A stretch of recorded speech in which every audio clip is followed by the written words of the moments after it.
Okay Neeraj भाई, पहला question आ गया है from mister Indranil Basu, New Indian Express से। तो वो पूछते हैं कि आप अभी एक स्ट्रेंथ एंड कंडीशनिंग एक्सपर्ट के साथ कोचिंग कर रहे हैं, और it's an additional member to the to you already have. So आपने एक दो मेंबर एक्स्ट्रा क्यों चूज किए, मतलब आपके ट्रेनिंग के लिए, या मतलब वो उस पे क्या बेनिफिट्स आ रहे हैं अभी, या कुछ आपको मदद हो रही है उससे? हाँ जी, बिल्कुल। सबसे पहले तो नमस्कार सभी को। होप सभी ठीक होंगे और काफ़ी टाइम बाद बात हो रही है। तो बिल्कुल स्पेंसर जी के साथ मैंने 2019 में काम किया था, जब इंजरी हुई थी। स्पेंसर जी थे और साथ में फिजियो ईशान था। तो काफ़ी अच्छा रहा था, फिटनेस वगैरह काफ़ी अच्छी हुई थी उस टाइम पे। तो वही था कि अभी जब स्टार्टिंग का जो एक टाइम रहेगा, ये कुछ महीने 2-3 महीने स्टार्टिंग के जो स्ट्रेंथ के ऊपर लगाने हैं, या फिर जो जहाँ पे जेवलिन की स्पेसिफिक ट्रेनिंग ज़्यादा नहीं होगी, तो उसमें फिटनेस और स्ट्रेंथ के ऊपर ज़्यादा फोकस करने के लिए ये शुरू किया था। और काफ़ी अच्छा रहा। काफ़ी चीज़ें कुछ इम्प्रूव की है, टेक्निक इम्प्रूव की है, जैसे क्लीन है और स्नैच है इन एक्सरसाइज की। तो काफ़ी अच्छा रहा है। और बाकी तो अभी थ्रो वगैरह स्टार्ट हो गई है, स्पेसिफिक वर्कआउट स्टार्ट हो गया है। तो जितना भी स्ट्रेंथ एंड कंडीशनिंग का जो काम था साउथ अफ्रीका में और यहाँ पे टर्की में भी कुछ वीक के लिए आए हैं। तो काफी अच्छा रहा अभी तक का। नीरज भाई, we have a question from the Quint. Kanika ji पूछती हैं अगेन, वो 90 मार्क के ऊपर पूछ रही है वो वापस, कि going to the Olympics, is your focus on breaching the 90 mark? चलो, वो तो उससे पहले ही कोशिश करेंगे कि भाई ऐसा कुछ होना है तो उससे पहले ही हो जाए। 90 मीटर मार्क या जो भी, मतलब सब कुछ अच्छा चल रहा है।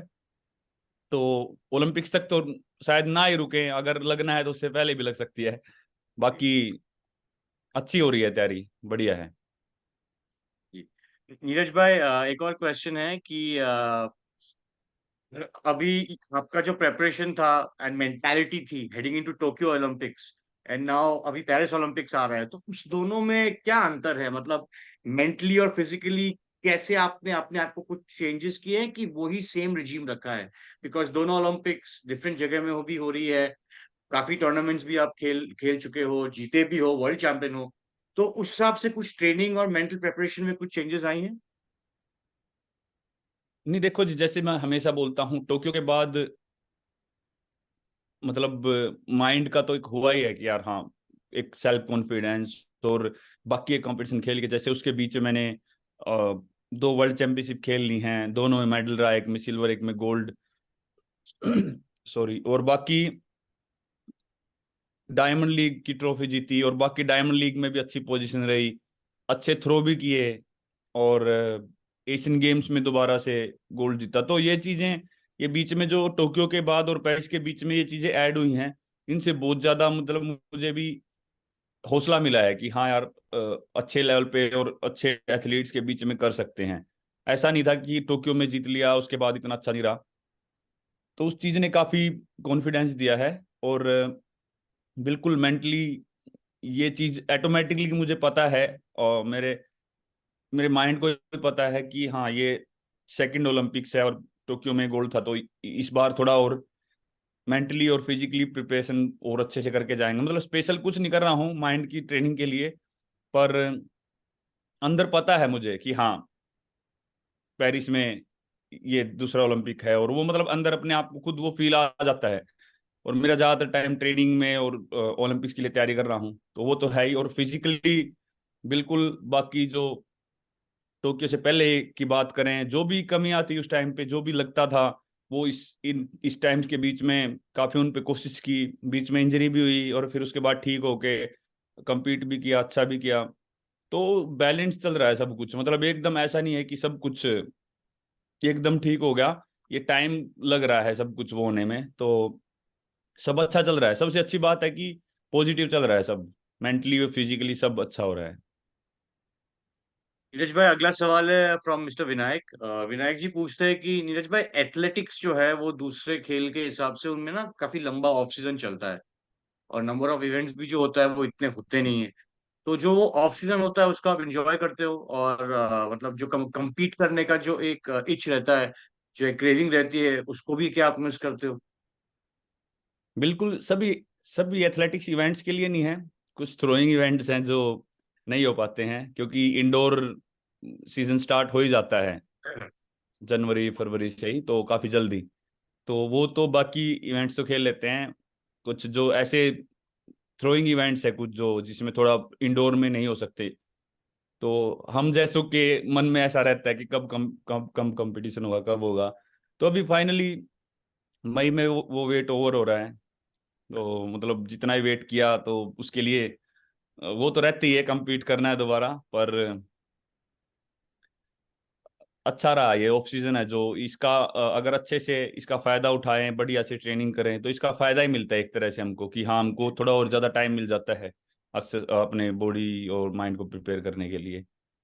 तो नहीं, अच्छा है, एंजॉय किया। वो भी मुश्किल रहता है, काफी हार्ड ट्रेनिंग होती है, लेकिन फाइनली अभी कॉम्पिटिशन्स के पास आ गए हैं। नीरज भाई, कनन सर पूछ रहे हैं कि जो ओलंपिक मेडल्स का जो प्राइज मनी रहता है, वो मतलब ट्रैक एंड फील्ड एथलीट्स को कितना बेनिफिट करता है उनके, मतलब आगे के ग्रूमिंग के लिए, अपलिफ्टमेंट के लिए? प्राइज मनी मतलब जो किस ओलंपिक तरफ? Prize money for Olympic medals जो होता है, मतलब what does it mean for मतलब एथलीट्स? गवर्नमेंट या सेंटर, सब सब तरफ से, या फिर कोई एक हाँ, यस पर्टिकुलर? सर, मतलब सब तरफ से सर। नहीं, बिल्कुल जी।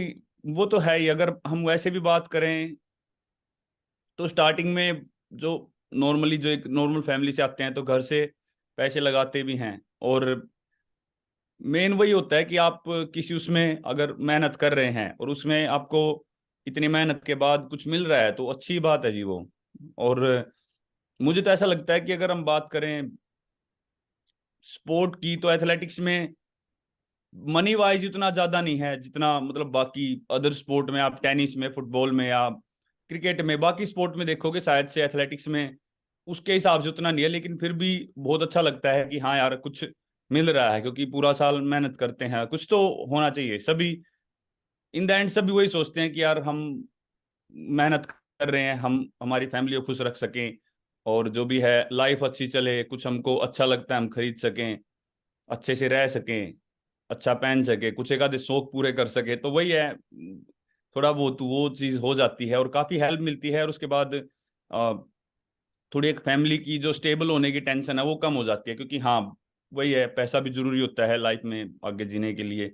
इंडिविजुअल किसी के माइंड में हो सकता है कि हाँ शायद वो बिना पैसे के रह सकता है, लेकिन अगर फैमिली के बारे में सोचें तो ऐसे फैमिली नहीं चलती है। तो ये सारी चीजें जरूरी होती हैं। नीरज भाई, मैं थोड़ा सा वो जो क्वेश्चन है उसको थोड़ा सा फाइन ट्यून कर रहा हूँ, क्योंकि मुझे भी वो थोड़ा एग्जैक्टली समझ नहीं आता क्वेश्चन। बट अभी हम्म। जो मिस्टर अक्षय ने क्वेश्चन पूछा है, तो उसमें मुझे थोड़ी क्लियरिटी आ गई है कि अभी वर्ल्ड एथलेटिक्स ने एक हिस्टोरिक डिसीजन लिया है ओके, हाँ, कि, मैं वही पूछ रहा था हाँ, कि वो एग्जैक्टली मैं थोड़ा सा उसमें कंफ्यूज हो गया था, सॉरी। अच्छा हुआ है तो शायद ये, उन्होंने भी डिसीजन मतलब लिया है, हाँ। जहां तक मुझे सुनने में आया था कि ये पहली मतलब ऐसे फेडरेशन है, मतलब किसी भी उसकी, मतलब जी, पता नहीं, बाकी मुझे कंफर्म नहीं है। वो शायद से आप लोग अच्छे से करके देख लोगे। तो जी, अच्छा है ये, मतलब कुछ एक अच्छा स्टार्ट लिया है, बढ़िया है। अभी शायद गोल्ड के लिए ही किया है उन्होंने, मतलब जो जी, गोल्ड गोल्ड जीतेगा मेडलिस्ट। उसी के लिए किया है। पर काफी सही है जी, कुछ तो कुछ ऐड किया है। और वर्ल्ड एथलेटिक्स काफी एक्टिव तो हो रहा है अभी, देखो बाकी चीजें भी शायद काफी अच्छी रहेंगी। बाकी के जो कॉम्पिटिशन्स हैं, जैसे डायमंड लीग या कॉन्टिनेंटल टूर है या वर्ल्ड एथलेटिक्स जो चैंपियनशिप होती है, शायद उसमें भी धीरे धीरे ये चीजें ऐड होंगी। तो अच्छा है। नीरज भाई, अगला सवाल है कि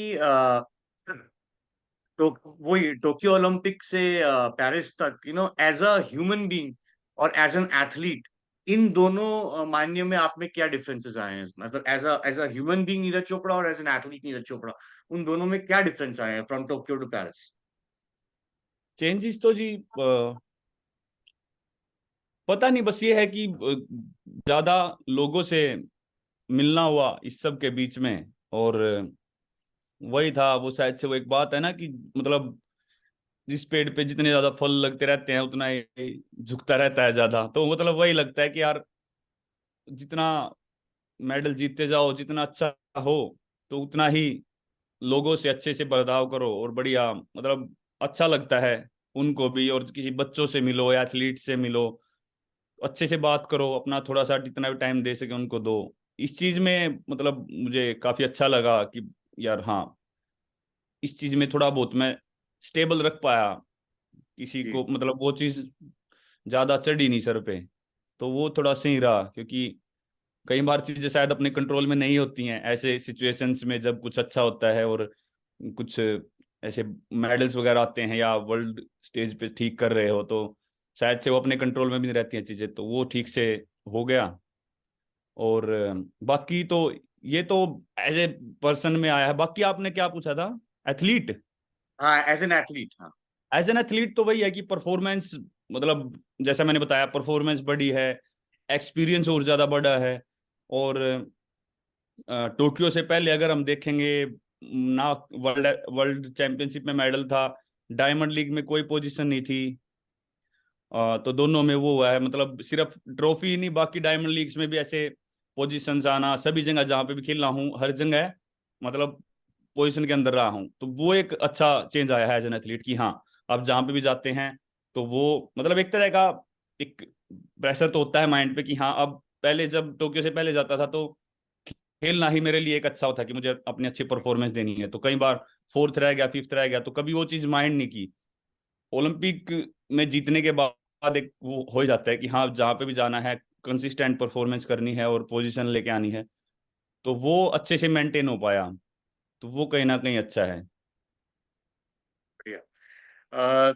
नीरज भाई, अगला सवाल है मिस कनिका का। वो पूछती है कि अभी आप डायमंड लीग में पार्ट ले रहे हो, जी। उसके बाद आपका पावो नुर्मी गेम्स में भी शायद पार्टिसिपेशन है। तो ये सारे इवेंट्स कितने क्रूशियल रहते हैं in build up to the Olympics, जो मेन मेगा स्टेज है? बहुत ही जरूरी रहते हैं जी। और मैं वही सोच रहा हूँ कि ज्यादा से ज्यादा 3 से 4 जगह पे मतलब compete करेंगे ओलंपिक से पहले। अच्छा रहेगा, मतलब एक बार थोड़ा वो दोबारा से वो फील आना, उन्हीं एथलीट्स के साथ compete करना। तो ये सार मतलब दोनों ही काफी अच्छे कंपटीशन है। और बाकी का भी हम, मैं कोच के साथ और टीम के साथ आपस में बात करके डिसाइड करके हम चूज कर लें कौन सा कंपटीशन और खेलना है। तो वही है कि डायमंड लीग है, कॉन्टिनेंटल टूर गोल्ड लेवल का कंपटीशन है, तो काफी अच्छे हैं ये दोनों ही। तो सभी जो जो ओलंपिक्स फाइनल में होने वाले हैं, तो होपफुली वो सभी इनमें भी खेलेंगे। तो इसलिए ये काफी इंपॉर्टेंट कॉम्पिटिशन्स हैं ओलंपिक से पहले। नीरज भाई, अगला सवाल है मिस्टर सुकान का, दैनिक जागरण से है। वो पूछते हैं कि अभी हाल ही में जर्मनी के 16 साल का एक लड़का मैक्स देहिन, उसने 90 मीटर मार्क क्रॉस किया है उसने। उन्नीस तो उन्नीस उनकी साल का। 19 ऑलमोस्ट साल 20 का, हाँ। साल का। हाँ जी। नहीं, हाँ, 16 साल का लिखा हुआ था उसे, सॉरी नहीं मुझे। वो, हाँ हाँ जी। हाँ। तो 90 मीटर मार्क उसने अभी अभी क्रॉस किया है, तो उनकी चुनौती को आप कैसे देखते हैं? तो पूछना नहीं है अच्छा है जी। ये। मतलब अगर बात करें 90 मीटर्स की, तो ऐसे जो जब मैंने टोक्यो में भी compete किया था और पिछले सालों में भी compete कर रहा हूँ जिनके साथ, वो भी सभी 90 मीटर के ऊपर के ही हैं। तो जी। ऐसा कुछ ऐसी कोई नई बात नहीं है। तो मतलब compete कर ही रहे हैं ऑलरेडी, जो 90 मीटर क्रॉस कर रखा है। वही जैसे कि मैं हमेशा बोलता हूँ कि डिपेंड करता है कि आप उस दिन क्या कर रहे हो, मतलब उस दिन कितना डिस्टेंस कवर कर रहे हो।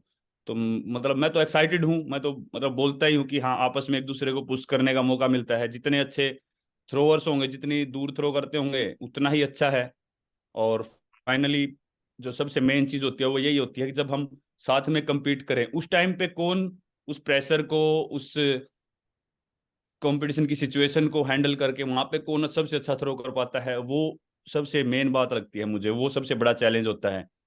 तो वही है, इस बार मैक्स के साथ भी काफी कंपटीशन खेलने को मिलेंगे। पावर नूरमी गेम्स में उसकी ऑलरेडी एंट्री हो गई है मेरे साथ में। तो अच्छा रहेगा, बढ़िया है। मैं अभी तक खेला नहीं हूँ हम्म, मैक्स के साथ, लेकिन अच्छा रहेगा, मिलूंगा पहली बार और compete करेंगे, मजा आएगा। जी। कुछ तो है नीरज उसके भाई, लिए काफी अच्छा थ्रो किया, मतलब इतने उसमें 10 मीटर, एब्सोल्युटली। 79 मीटर था और सीधा 90 प्लस, तो मतलब 80 वाली, वो बोलते हैं कि 80 वाला जो पेज है वो स्किप ही कर दिया मतलब पूरा। तो ऐसा पहली बार ही हुआ है, तो मजा आएगा। एब्सोल्युटली नीरज भाई।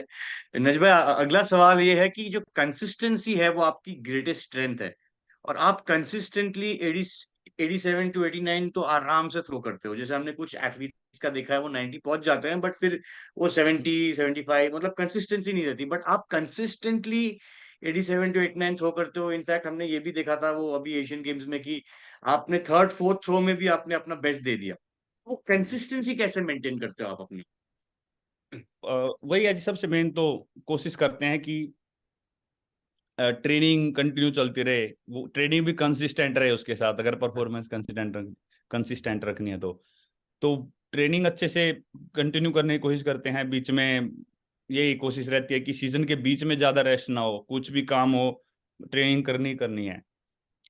दूसरी बात, हर चीज पे थोड़ा बैलेंस रखना है। कुछ भी है, जैसे ट्रेनिंग होगी, डाइट होगी, रिकवरी का पार्ट हो गया, बहुत ज्यादा ट्रैवल जब होता है तो फिर उस टाइम पे किस तरीके से ट्रेनिंग को प्लान करना है, तो ये सारी चीजें बैलेंस करके रखते हैं। और माइंड में वही, जैसे कि मैं बताता हूँ, जिस भी कंपटीशन में जाता हूँ तो हमेशा यही रहता है कि जो परफॉर्मेंस है वो तो करने ही है, कुछ भी हो जाए। कुछ कंपटीशन में थोड़ा सिचुएशन अलग होती हैं, क्या पता बहुत ज़्यादा तेज बारिश है, बहुत तेज हवा है, तो वहाँ पे कई बार चैलेंजिंग होता है काफ़ी ज़्यादा। लेकिन फिर भी माइंड में ही रहता है कि जितनी अपनी थ्रो है वो तो करनी ही है। लेकिन अब ये है कि अभी धीरे धीरे ये कंसिस्टेंसी थोड़ी सी बढ़ानी पड़ेगी, मतलब थोड़ा थ्रो अब 87 88 89 भी है, लेकिन थोड़ा कोशिश करें कि इसको डिस्टेंस को थोड़ा और ऊपर करें और वहाँ पे कंसिस्टेंट रहें। जी नीरज भाई। नीरज भाई, अगला सवाल है कि आप अभी हाल ही में टेनिस के बहुत बड़े लेजेंड रॉजर फेडरर से मिले, तो उनसे कैसा रहा मिलके, क्या बातचीत हुई, थोड़ा बताएं हमें। हाँ जी, वो तो मतलब अभी जनवरी की बात है, जी। काफी अच्छा लगा था। वही है, एक एथलीट होने के नाते होता ही है कि यार हाँ, किसी किसी भी स्पोर्ट के टॉप लेवल के प्लेयर से मिले, वो तो मतलब वर्ल्ड बेस्ट रहे हैं। तो बहुत अच्छा लगा था। पहली बात तो एज ए पर्सन जो इंसान लगा, मतलब वो बहुत ही अच्छा लगा, पॉजिटिव वाइब्स थी काफी। दूसरी बात, जो बातें हुई, सबसे मेन तो वही है कि एक ही क्वेश्चन आया था माइंड में, ज्यादा तो हम क्या ही पूछते, पर एक बात मुझे जरूर पूछनी थी कि आपने इतना लंबा करियर चलाया, इतने लंबे टाइम तक आप टॉप लेवल तक खेले, और आपने मेंटेन किया उस चीज को, जीतते भी और हर चीज मेंटेन की, तो वो मतलब उसके लिए मुझे पूछना था कि वो कैसे है। बिल्कुल अलग स्पोर्ट हैं टेनिस और जेवलिन, मतलब दोनों अलग अलग, लेकिन फिर भी हम इंसान की पूछ सकते हैं उसके पीछे सोच क्या है, या मेंटली कैसे सोचते हैं उसके ऊपर। तो जी। उनका वही मानना था, वो शायद से मैं भी उस चीज को सेम तरह से देखता हूँ। वो बोल रहे थे कि सबसे पहले तो हमको बैलेंस करना होता है कि हमको खेलना क्या क्या है। हम बहुत ज्यादा भी नहीं खेल सकते, उसमें बहुत ज्यादा ट्रैवल करना पड़ेगा, ट्रेनिंग कम होगी, और हम अपने बॉडी को जो है वो खेल लेंगे, मतलब अगर ट्रेनिंग नहीं होगी, अगर हम सिर्फ खेलते रहेंगे तो उसमें ज्यादा इंजरी होने के चांसेस हैं, और ज्यादा थकेगी भी, फिर ट्रैवल करना है। तो ट्रेनिंग कम होगी, compete ज्यादा करेंगे, तो वो चीजें कहीं ना कहीं मैं भी सोचता हूँ। मैं भी इसलिए बैलेंस रखता हूँ इन चीजों को कि कितने, मतलब काफी कॉम्पिटिशन्स कम खेलने हैं और अच्छे लेवल के खेलने हैं। तो वही चीज थी। और बाकी तो अ, वैसे अच्छा लगा, नॉर्मल बात हुई कि आपको इंडिया, आप कभी आए हो इंडिया, इंडियन खाना आपको पसंद है क्या, तो वो बोल रहे थे कि इंडियन खाना हमेशा मेरे टॉप 5 में रहता है। तो वही नॉर्मल बातें, तो काफी अच्छा लगा। नीरज भाई, अगला सवाल है कि ये ओलंपिक्स का जो एक एक्सपेक्टेशन रहता है, तो आपने, आई एम श्योर आपने खुद खुद पे तो एक्सपेक्टेशंस रहा ही किया ही होगा कि आपका क्या टारगेट्स है, आपको कैसा परफॉर्म करना है। बट दूसरों के जो एक्सपेक्टेशन रहते हैं वो भी काफी ज्यादा होते हैं। तो आई एम श्योर दोनों के एक्सपेक्टेशंस वही है कि आपको गोल्ड लाना है। बट वो हम्म। आप उसको मैच कैसे करते हो, उसको बैलेंस कैसे करते हो, और मतलब दबाव मतलब ना आए तो उसको कैसे आप उसको एक अच्छे तरीके से उसको फैसिलिटेट करते हो अपने मोटिवेशन को? जी बिल्कुल, देखो, माइंड में तो है ही, मतलब सभी को भी ये है कि भाई दोबारा से मैं जीतूं, और मेहनत मैं भी उसी के लिए कर रहा हूँ। लेकिन उस चीज को हमेशा बार बार उसका प्रेशर ना बना के, मैं कोशिश करता हूँ कि जो भी मुझे ओलंपिक से पहले जहाँ पे भी compete करना है, तो उन पे फोकस करता हूँ कि वहां पे अच्छे से करना है पहले। क्योंकि ओलंपिक्स के लिए वो स्टेज अभी मतलब थोड़ा है, उसके उसके बीच में कंपटीशन दूसरे हैं, उसके लिए टाइम है, तो वहां तक भी जाएंगे। लेकिन उसके पहले जो भी जहाँ पे मुझे compete करना है वहाँ पे मुझे अपनी परफॉर्मेंस को अच्छा करना है और अच्छी थ्रो करनी है। तो अगर वो मैं बैलेंस कर पाया तो कहीं ना कहीं ओलंपिक्स के लिए मेंटली और फिजिकली जो एक वो प्रेशर है वो कम रहेगा और वहाँ पे अच्छा कर ही दूंगा। तो सबसे पहले तो यही है कि हाँ इन पे फोकस करना है। और बाकी तो बिल्कुल मेरा भी माइंड में वही है कि अगर जा ही रहे हैं तो अपना कोशिश करेंगे कि दोबारा से मतलब डिफेंड करने की। तो मतलब मेन टारगेट तो वही है। और उसके लिए जो भी पॉसिबल हो सकता है, जितनी मेहनत या जो कुछ भी, तो वो मैं उस पे कंसंट्रेट कर रहा हूँ कि वो अच्छे से करूँ बस। जी नीरज भाई। फाइनली वो दिन जो आएगा उसी दिन देखेंगे। बिल्कुल बिल्कुल, अच्छा ही होगा नीरज भाई सब कुछ। नीरज भाई अगला सवाल है कि अभी आप जैसे दोहा डायमंड लीग पे जा रहे हो, और वी नो कि दोहा जो है वो लंबे लंबे थ्रोज के लिए जाना जाता है। सो हाँ जी। हाँ, तो मतलब ये जो दोहा का जो डायमंड लीग है, तो ये एक बहुत बड़ा प्लेटफॉर्म रहेगा नहीं आपके प्रेपरेशन के लिए टुवर्ड्स पेरिस? नहीं बिल्कुल, वो लंबे थ्रो के लिए इसलिए कई बार वहां पे थोड़ा डिपेंड करता है, जैसे हवा का काफी वो रहता है जेवलिन में। क्योंकि अगर अगर हम अच्छे से रिदम से थ्रो कर पाए, रनवे वगैरह सही से रहे, क्योंकि वहां पे हवा चलती है कई बार, और डिपेंड करता है कि आपकी किस तरफ से थ्रो हो रही है। पिछली बार क्या था कि मैं जिस तरफ भाग रहा था वहां से हेड विंड बहुत ज्यादा थी, मतलब सामने से बहुत तेज हवा आ रही थी पिछले साल। तो वो काफी चैलेंजिंग रहता है हमारे लिए। अगर दूसरी तरफ से हो रहा है, क्योंकि हमको, क्योंकि जेवलिन बहुत ही मतलब ऐसे पतली वो होती है तो उसमें डिस्टेंस का बहुत ज्यादा असर नहीं पड़ता। लेकिन हाँ, अगर पीछे से हवा है तो हमारा रनवे में कोई प्रॉब्लम नहीं आती, तो रनवे अच्छे से रहता है और हम प्रॉपर रिदम से थ्रो कर पाते हैं।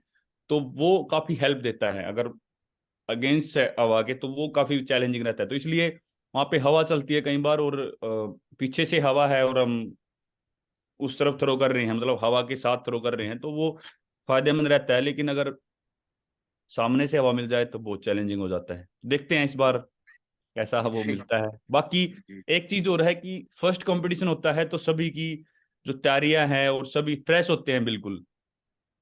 तो इसलिए वो एक वो भी रीजन होता है कि सभी फ्रेश होते हैं और काफी टाइम बाद compete कर रहे होते हैं, तो एक्साइटमेंट और मतलब वो काफी ज्यादा होता है। तो सभी इसलिए एक वो भी रीजन है कि सभी की थ्रो काफी अच्छी होती है उस टाइम पे। नीरज भाई अगला सवाल है कि in buildup to the Paris Olympics अभी आप कौन कौन से टूर्नामेंट्स और मतलब आप टारगेट कर रहे हो अपने लिए, apart from diamond league of course, और जो? सबसे पहले तो ये है कि ओलंपिक से पहले जिस जिस डायमंड लीग में जेवलिन रहेगा कोशिश करें कि हाँ वो तो खेलनी है। बाकी जैसे पाओ नुरमी गेम्स हो गया, हम्म। और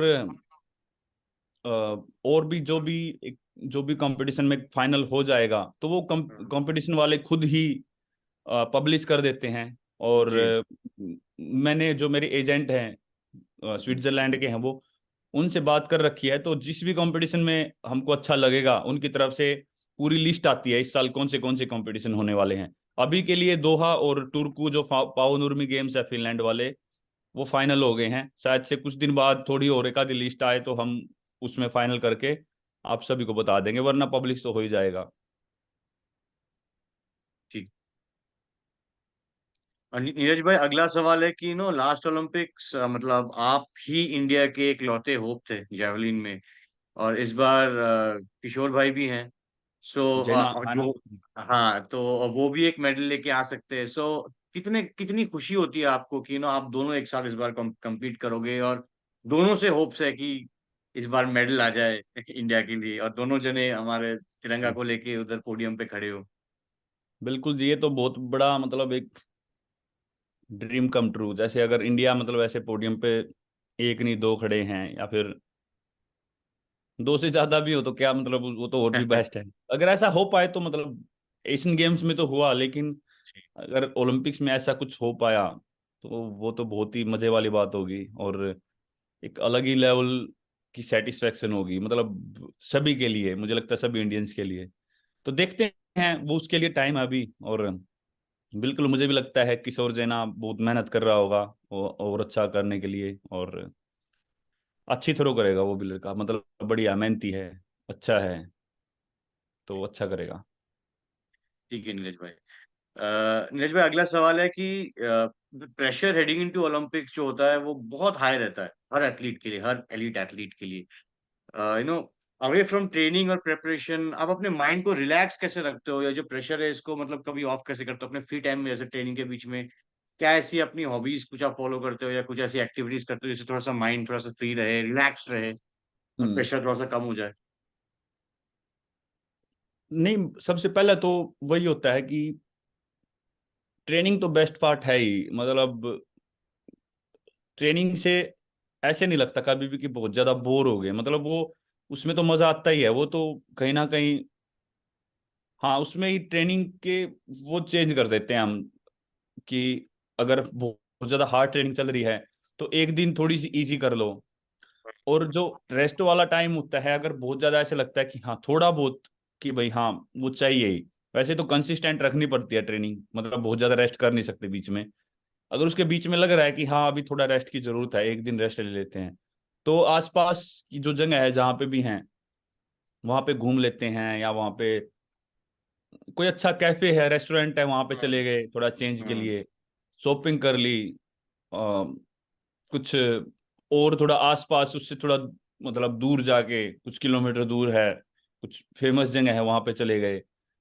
तो यही सब कुछ होता है। और यहाँ पे टर्की में है तो यहाँ पे आसपास बीच है, तो वहां पे हम्म। बीच पे चले जाते हैं। इनका ही है, मतलब जो जहाँ पे हम रह रहे हैं, हम्म। ग्लोरिया वालों का ही। तो हाँ। तो वो अच्छा है कि थोड़ा बहुत चेंज करने को मिलता है, तो थोड़ा बहुत कर लेते हैं। वरना तो सबसे मेन वही मैं बताना चाहता हूँ, शायद काफी लोगों को ये लगता है कि इनके तो मजे हैं, ये बाहर रहते हैं इतना टाइम तक। पर मैं आपको बताना चाहता हूँ कि बड़ी बोरिंग लाइफ होती है क्योंकि सुबह उठो, ट्रेनिंग करो, थोड़ा बहुत खाओ पियो, ट्रेनिंग करो, फिर थोड़ा रेस्ट करो, बाकी का जो काम है अपना रूम पे, मतलब कुछ भी लगता है कहीं बात करनी है, कुछ भी करना है वो करते रहो, फिर शाम की फिर ट्रेनिंग के लिए तैयार हो जाओ, फिर आके खाना खाओ, थोड़ा बहुत उस टाइम टाइम रहता है कुछ करना है तो फिर सो जाओ। तो ये डेली का यही रूटीन होता है। कुछ ऐसा बहुत लंबा चौड़ा हमारे पास वो नहीं होता है। अगर मैं आपको बताऊं तो जैसे अब मैं साउथ अफ्रीका में भी था या यहाँ पे भी हूँ, तो मुझे मतलब मैं ऑलमोस्ट 2-3 महीने रहा था वहां पे भी। तो ऐसा बहुत ही कम हुआ था, क्या पता 3-4 वीक में हम उस सेंटर से बाहर निकले। वरना तो वो एक लाइन बंदी होती है हमारी कि हॉस्टल है, डाइनिंग हॉल है, और ट्रेनिंग है, मतलब ट्रैक है या जिम है। तो वो उस लाइन में वही हमारा वो वही मैप रहता है पूरे 1-2 महीने के लिए। तो ये सब कुछ है। ऐसा नहीं है कि मुझे मतलब बाहर जाना या वो सब कुछ चीजें पसंद नहीं है, लेकिन सच बताऊं तो टाइम ही नहीं मिलता है। एक संडे मिलता है पूरा, पूरे वीक में जो हमारा फुल डे रेस्ट होता है। उस दिन भी अगर ट्रीटमेंट वगैरह है, कुछ ईशान भाई को कुछ करना है ट्रीटमेंट, तो वो दिन भी बुक हो जाता है। पर संडे का रेस्ट का मतलब है कि फुल रेस्ट, मतलब बॉडी को पूरा एक दिन मिला है रिकवरी करने के लिए, थोड़ा बहुत वो हो जाता है। सैटरडे को कभी कभी मन किया तो चले जाते हैं बाहर 3-4 वीक में, वरना वो भी बहुत कम हो पाता है। और खासकर ओलंपिक ईयर है तो इस बार तो और ज्यादा कोशिश एब्सोल्युटली। करते हैं कि थोड़ा वो रखें। तो ये होता है जी नीरज भाई, अगला सवाल है कि जो आपकी जो जर्नी रही है उसमें फेडरेशन और जेएसडब्ल्यू स्पोर्ट्स का क्या रोल रहा है, उनके बारे में थोड़ा बताओ। बिल्कुल, फेडरेशन का भी, और मैं बोलूंगा टॉप्स जो स्कीम है साई की जी। तरफ से, टॉप्स का बहुत ज्यादा हो रहा है। क्योंकि जो भी हम अभी बाहर हैं, जो भी खर्चा हो रहा है वो टॉप्स की उससे हो रहा है। और फेडरेशन उसमें मतलब अच्छा सपोर्ट कर रही है। और मेरा मतलब मेन तो वही रहता है कि फेडरेशन से वही रिक्वेस्ट करते हैं कि जो मेन जो एथलीट्स हैं, जो वर्ल्ड लेवल पे परफॉर्म कर रहे हैं या जो मेडल जीत सकते हैं बड़े गेम्स में, उनको थोड़ा सा जो बाहर का एक्सपोजर है वो उसमें मतलब वो हेल्प करें। तो वही है मेन। तो मतलब मेरी ये रिक्वेस्ट रहती है कि उनको बाहर खेलने दे, ज्यादा बाहर का ज्यादा compete करवाएं, इंडिया में जितना कम हो सके। तो वो चीज पे हो रहा है। और जेएसडब्ल्यू स्पोर्ट की से तो मतलब 2015 से जुड़ा हूँ, तो उनकी तरफ से भी जैसे ईशान भाई हमेशा मेरे साथ ट्रैवल करते हम्म। हैं। और कुछ हम्म। भी अगर ऐसा होता है कि जहाँ पे कुछ एकदम कुछ जरूरत है, कुछ कहीं पे जाना है या ट्रैवल करना है, कुछ भी ये चीजें, ये सब कुछ जेएसडब्ल्यू अच्छे से मतलब हैंडल करता है। और सबसे सबसे जो बड़ी हेल्प है वो तो यही है कि हाँ ईशान भाई हमेशा साथ में ट्रैवल कर रहे हैं काफी सालों से। और काफी मतलब जेवलिन का वही रहता है, काफी इंजरी वाला स्पोर्ट है, तो वो काफी हेल्प हो जाती है। और अभी जैसे अभी कुछ कुछ महीने के लिए अभी स्पेंसर जी आए हैं स्ट्रेंथ एंड कंडीशनिंग उस करवाने के लिए, तो वो भी IIS JSW की तरफ से ही है, तो ये काफी हेल्प मिल जाती है इन सब चीजों से। जी। नीरज भाई, अगला सवाल ये है, अभी कुछ ही सवाल लेंगे आप। जी। फ्रॉम मिस्टर अक्षय रमेश, वो पूछते हैं कि जो जैवलिन का जो आपका एक परिवार है, जो जैवलिन इंडिया में जो जैवलिन थ्रोअर्स है, वो जी। काफी क्लोज है, जो आपने बोला हुआ है पहले भी। हम्म। तो आप क्या मतलब अपने फेलो जैवलिन थ्रोअर से कभी कोई आपसे कंसल्ट करता है, उनसे बात होती है आपकी कंपटीशन से पहले, और अपनी नॉलेज आप शेयर करते हो उनसे, और एक दूसरे की मतलब जो प्रेपरेशन है, ट्रेनिंग है, उनके बारे में बातचीत होती है आपकी? सिर्फ कंपटीशन से पहले नहीं, वैसे भी बात होती रहती है थोड़ी बहुत। ऑलमोस्ट सभी से ही हो जाती है मेरी, जो जो मतलब जिनके साथ मैं कैंप में रहा हूँ या फिर हम्म। वैसे जानता हूँ। थोड़ी बहुत हो जाती है सभी से। हाँ, ट्रेनिंग का तो मतलब बिल्कुल ये डिटेल में नहीं बात होती क्या चल रहा है, वो सभी के अपने अलग प्लान होते हैं अपने कोच के साथ, लेकिन सभी से बात हो जाती है, काफी अच्छे से होती है। और बिल्कुल अगर ऐसे इस बारे में बात हो कि भाई कैसा कंपटीशन, इसके बारे में क्या है, और वो मतलब थोड़ा बहुत हो जाती है, वरना मुझे लगता है कि सभी का अपना अपना तरीका होता है compete करने का। और सभी जो अगर मुझसे बात करते हैं तो मैं कोशिश करता हूँ कि हाँ, जो मेरा एक्सपीरियंस है, जो मुझे लगता है, वो मैं शेयर कर देता हूँ। बाकी तो नॉर्मल बात होती है, कैसा चल रहा है, सब और ठीक है, और ये सब चीजें बढ़िया सा बढ़िया मतलब अच्छी बात होती हैं। नीरज भाई, अगला सवाल है कि मतलब ऑफ सीजन में क्या आप अपने अप्रोच को कुछ चेंज करते हो, जैसे जो ब्लॉकिंग, एंगल ऑफ रिलीज, या और कुछ, उन सब में आप चेंजेस के लिए ट्राई करते हो, या सेम अपना पैटर्न रखते हो, मतलब टेक्निकल चीजों में? हाँ, नहीं टेक्निकल चेंज नहीं, इम्प्रूवमेंट की ट्राई करते हैं कि हाँ इम्प्रूव करना है, थोड़ा और इम्प्रूव करना है, ऐसे कर करके धीरे धीरे एक पॉइंट जो लगता है कि इसमें थोड़ी कमी है उसको ठीक करने के लिए तो थोड़े बहुत इम्प्रूवमेंट तो करते रहते हैं। बाकी तो ऐसा बहुत बड़ा चेंज कुछ नहीं किया है। और क्योंकि ऑफ सीजन का जो टाइम होता है उस टाइम पे वो ज्यादातर फिटनेस या फिर छोटी मोटी एक्सरसाइज है, कहाँ कहीं पे कुछ इंजरी लग रही है या कहाँ पे कहीं पे कुछ लग रहा है कि हाँ यहाँ पे कुछ दिक्कत है, तो वहां पे उस चीज के ऊपर ज्यादा, उस मसल पे ज्यादा काम करते हैं कि हाँ इसको ठीक करना है। बाकी जो रियल जो चेंज करने का वो आएगा, या जो थोड़ा बहुत टेक्निक इंप्रूवमेंट का टाइम है, वो अभी स्टार्ट हुआ है कुछ वीक से, क्योंकि थ्रोइंग वगैरह अभी स्टार्ट की है। और अभी उस चीज पे काम कर सकते हैं, स्पेसिफिक पे अभी आए हैं, मतलब जेवलिन की टेक्निक पे, जेवलिन ज्यादा थ्रोज पे अभी वर्कआउट स्टार्ट हुआ है। तो अभी वो टाइम है कि अभी जो चीज लगेगी कि हाँ ये इम्प्रूव करनी है, तो उन चीजों पे काम करेंगे। नीरज भाई, अगला सवाल जो है वो है कि टोक्यो में जो था वो हीट फैक्टर, मतलब काफी था उधर, मतलब जो गर्मी का, ह्यूमिडिटी का जो एक फैक्टर था, हीट फैक्टर था, उसके बारे में आपने बताया भी था। और हम देखे भी थे कि काफी लोग स्ट्रगल कर रहे थे उस वक्त, उस एटमोसफेयर, हम्म। उस टेम्परेचर्स में। हमारे लिए चल जाता है, इंडियंस के लिए चलता है वो। जी जी, वही बिल्कुल हम।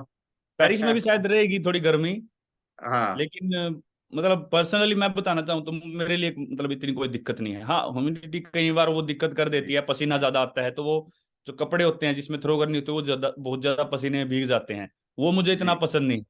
हाँ वैसे नॉर्मली गर्म वेदर है, वो सब उसकी आदत है, बल्कि बहुत ज्यादा ठंडा वेदर होता है जब, तब मेरे लिए हाँ, थोड़ी दिक्कत होती है, करेक्ट जब करेक्ट यूरोप में करेक्ट। होता हूँ या फिर हाँ कहीं डायमंड लीग में या किसी कंपटीशन में compete कर रहा होता हूँ, जब बारिश के बाद बहुत ज्यादा ठंड हो जाती है, तो उस टाइम मेरे लिए थोड़ी दिक्कत होती है, क्योंकि जो थ्रो के बीच का जो टाइम रहता है उसमें हमको खुद को वार्म कर रखना वार्म अप होता कर। है, तो वो थोड़ा मुश्किल हो जाता है कि वो कुछ ना कुछ मतलब एक्टिविटी करते रहना पड़ता है। ऐसा नहीं है कि बैठ जाओ थोड़ी देर के लिए, कुछ ना कुछ हम्म। स्प्रिंट या स्ट्रेचिंग वो करते रहना पड़ता है, तो उसलिए उसमें ज्यादा एनर्जी लगती है। और मतलब हमको इतनी ज्यादा आदत नहीं होती ठंड में थ्रो करने की, तो जी। उस टाइम थोड़ा हो जाता है, वरना गर्मी में तो कोई दिक्कत नहीं है, ठीक तो रहता आपको है। लगता है नीरज भाई, जो वार्म वेदर है वो इंडियंस के लिए एडवांटेज रहता है, क्योंकि जो टेम्परेचर यहाँ के मतलब वैसी? ठीक रहता है, सही मतलब मुझे तो अच्छा लगता है। और बाकी तो इन द एंड देखो जी, वही है कि कंडीशन कैसी भी हो, हमको अपने आप को प्रिपेयर रखना ही पड़ता है। कई बार ऐसा भी हुआ है कि बहुत तेज हवा में भी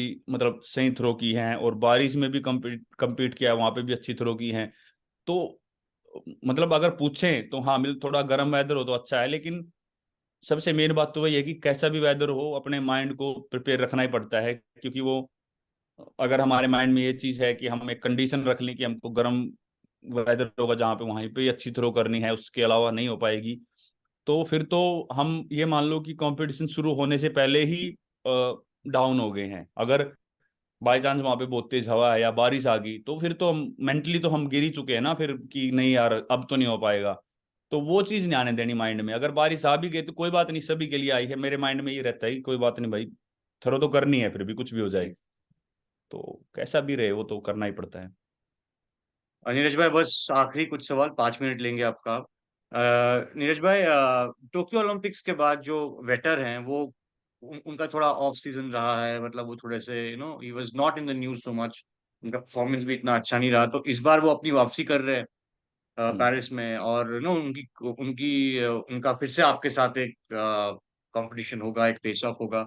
तो इस बीच उनसे कुछ आपकी बातचीत हुई, या मतलब क्या रहा आपका, और क्योंकि इस बार कंपटीशन भी आ रहा है उनके साथ, तो उसको कैसे देखते हैं, और क्या कुछ बातचीत हुई इस बीच आपकी उनसे? नहीं बिल्कुल, अभी जब साउथ अफ्रीका में थे तो वो जर्मन टीम भी वहां पे आई थी, वेबर भी था, वेटर भी था, और बातचीत होती रहती है, वहां पे बात हुई थी। तो अभी काफी बता रहा है कि ठीक चल रही है, सब कुछ अच्छा हम्म। है। बीच में पिछले साल थोड़ी बहुत इंजरी चल रही थी, इंजरी की वजह से नहीं हो पा रहा था इतना अच्छा, लेकिन अभी ठीक है, बता रहे हैं कि सही हो रही है थोड़ा, और इस साल मतलब करेंगे अच्छे से कमबैक।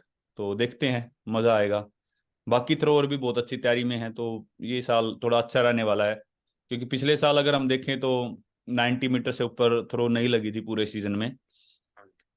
पर इस बार स्टार्टिंग में ही, मतलब वो जर्मनी का लड़का है मैक्स, उसने 90 क्रॉस किया है। तो सीजन स्टार्ट होने से पहले, क्योंकि अभी तक तो प्रॉपर सीजन स्टार्ट नहीं हुआ, दोहा से स्टार्ट जी। होगा सभी का। तो ये साल काफी मतलब बड़ा तो रहने वाला है, कंपटीशन काफी टफ रहेगा। तो देखते हैं, सभी अच्छी तैयारी में होंगे, ओलंपिक ईयर है ना, तो सभी पूरा माइंड से और फिजिकली प्रिपेयर होके आते हैं। अ, नीरज भाई, अगला सवाल है मिस्टर सुकान का फ्रॉम दैनिक जागरण। वो पूछते हैं कि जब कॉम्पिटिशन्स में आपको 6 थ्रो मिलते हैं, तो दिमाग में आपके क्या रहता है कि पहले बार में अच्छा करना है कि ग्रेजुअली इम्प्रूव करना है? क्योंकि एग्जॉशन भी होता है, एग्जॉशन फैक्टर भी हम्म। रहता है, बट अगेन एशियन गेम्स में जैसे हम बात कर चुके थे कि आपने फोर्थ या फिफ्थ में थ्रो में आपने अपना बेस्ट देके वो जीत लिया था। तो उस हिसाब से मतलब आपका क्या उस पे माइंडसेट रहता है कि पहले में आप बेस्ट दो, या कि पहले पहला थ्रो थोड़ा सा आप परखो कैसा है, क्या कंडीशन है, क्या है, और सेकंड थर्ड में अपनी जान लगाओ, या पहले में ही फुल आप नहीं, प्रेस करते परखने का तो वो तो वार्म अप थ्रोज में ही हो जाता है। जो वार्म हो? अप जी। थ्रो मिलते हैं कंपटीशन शुरू होने से पहले, उसी में जो देखना है थोड़ा बहुत कि कैसा है ट्रैक, कैसा है, वो चीज उसमें परख लेते हैं। पर मेरे माइंड में तो ये रहता है कि पहली थ्रो से ही अपना मैक्सिमम दे के चलो।